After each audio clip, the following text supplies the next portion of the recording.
الحمد لله وكفى وسلام على عباده الذين اصطفى أما بعد أعوذ بالله من الشيطان الرجيم بسم الله الرحمن الرحيم والفجر وليال عشر صدق الله العلي العظيم প্রিয় উপস্থিতি, আজকে আমরা গুরুত্বপূর্ণ আলোচনা করব যে আমাদের সামনে জিলহজ মাসের প্রথম 10 দিন যে গুরুত্বপূর্ণ যে আমল রয়েছে সেই আমল সম্পর্কে। আল্লাহ রাব্বুল আলামিন পবিত্র কোরআনে কারীমে 30 নম্বর পারা সূরাতুল ফাজরে জিলহজ মাসের প্রথম 10 দিনের ফজিলত সম্পর্কে কসম খেয়েছেন, ওয়াল ফাজরি ওয়া লায়ালিন আশর। যে আল্লাহ তাআলা এখানে কসম খেয়েছেন ফজরের কসম এবং বলেছেন পবিত্র 10 রাতের কসম। মুফাসসিরিনে কেরাম, বিশেষ করে রাইসুল মুফাসসিরিন হযরত আব্দুল্লাহ ইবনে আব্বাস রাদিয়াল্লাহু তাআলা আনহু, তিনি বলেছেন যে এখানে জিলহজ মাসের প্রথম 10 দিনকে বোঝানো হয়েছে এবং বুখারী শরীফের হাদিসের মধ্যেও বর্ণিত হয়েছে যে আল্লাহ রাব্বুল আলামিনের কাছে জিলহজ মাসের প্রথম 10 দিনের থেকে কোনো আমলেই এত গুরুত্বপূর্ণ না। সাহাবায়ে কেরাম রিদওয়ানুল্লাহি আলাইহিম আজমাইন জিজ্ঞাসা করলেন, ইয়া রাসূলুল্লাহ, তাহলে কি আল্লাহর রাস্তায় জিহাদও কি এই আমলের থেকেও, এই 10 দিনের থেকেও গুরুত্বপূর্ণ না?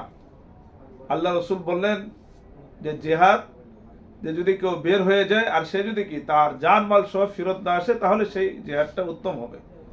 এছাড়া এই 10 দিনেই আমল করা এটাই হলো কি সবচেয়ে উত্তম।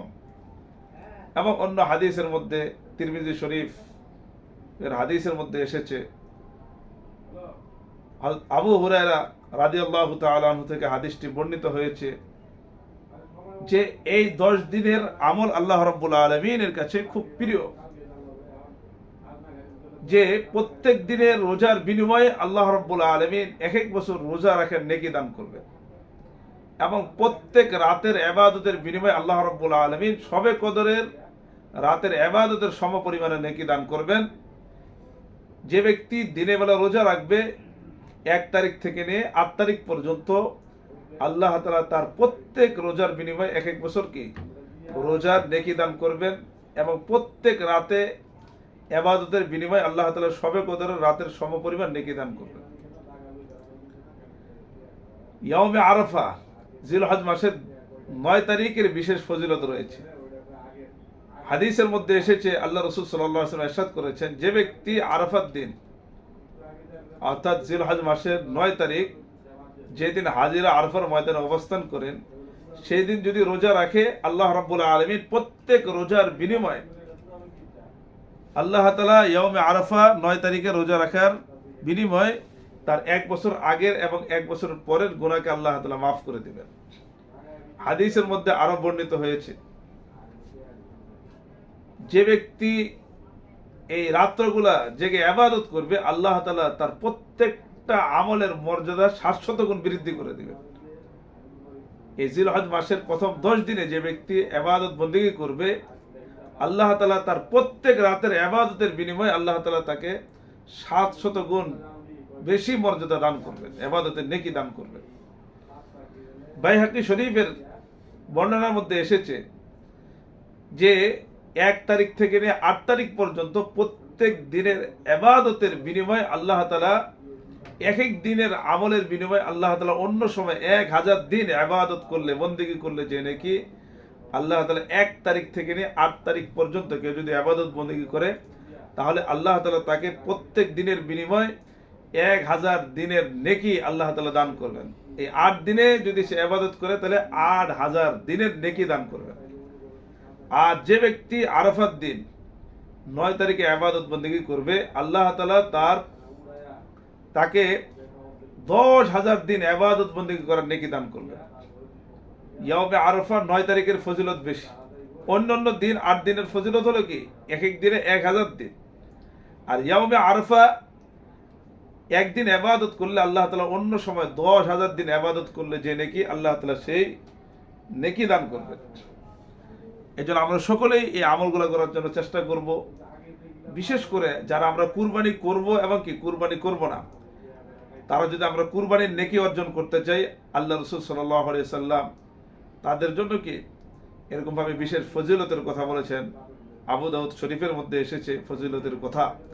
আবু দাউদ শরীফের মধ্যে হাদিস এসেছে যে আল্লাহ রসুল সাল্লাল্লাহু আলাইহি ওয়াসাল্লাম ইরশাদ করেছেন যে আল্লাহ তাআলা কুরবানির দিনকে আমাকে ঈদের দিন হিসাবে নির্বাচন করার জন্য আদেশ করেছেন।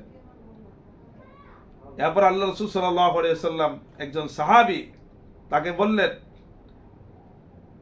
এবং সে আল্লাহ রসুল সাল্লাল্লাহু আলাইহি ওয়াসাল্লামের কাছে জিজ্ঞাসা করলেন, ইয়া রাসূলুল্লাহ, যদি কোনো ব্যক্তির কাছে মাদিহা বলা হয় ওই পশুকে যা মানুষ তাকে দুধ পান করার জন্য, অর্থাৎ কোনো ছাগল অথবা কোনো গরু, গাভী অথবা কোনো উটনি কেউ যদি কাউকে নির্দিষ্ট সময় পর্যন্ত কি দুধ পান করার জন্য দেয়, তাকে বলা হয় কি বাদিহা। সেই সাহাবী বললেন যে ইয়া রাসূলুল্লাহ, কারো কাছে যদি বাদিহা পশু ছাড়া অন্য কোনো কি পশু না থাকে, তাহলে আমি কি এটা দিয়ে কুরবানি করবো? আল্লাহ রসুল বললেন না।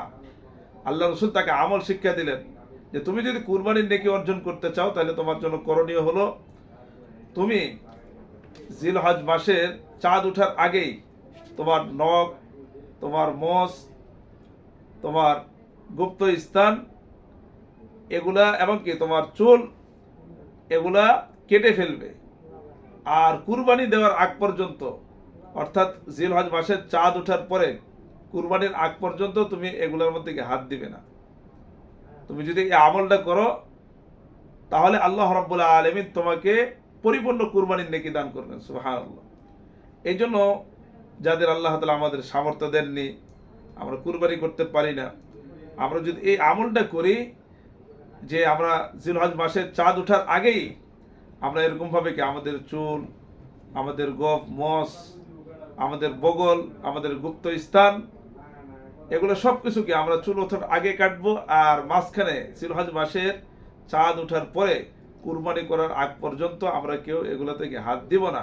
এই আমলটা যদি আমরা করতে পারি, যাদের আমাদের সামর্থ্য নাই, আল্লাহ তাআলা আমাদেরকে কুরবানির পরিপূর্ণ নেকি দান করবেন। এই জন্য আল্লাহ তাআলা যে আলোচনাগুলো আমরা শুনলাম, সকলকে আমল করার তৌফিক দান করুন। আল্লামা শারনি রাহমাতুল্লাহি আলাইহি তিনি বলেছেন, যে ব্যক্তির কুরবানি করার কি সামর্থ্য নাই, সে যদি এই কুরবানির দিনগুলোতে বেশি বেশি করে ইস্তেগফার করে, এই ইস্তেগফার করার কারণে আল্লাহ রাব্বুল আলামিন তাকে কুরবানির নেকি দান করবেন। সুবহানাল্লাহ। আল্লাহ তাআলা যে আলোচনাগুলো আমরা শুনলাম, সকলকে এই নেকি এবং কুরবানির মাহাত্ম্য, মর্যাদা, পরিপূর্ণ কুরবানির ফজিলত অর্জন করার তৌফিক দান করুন। আমিন। ওয়া আখিরু দাওয়ানা আলহামদুলিল্লাহি রাব্বিল আলামিন।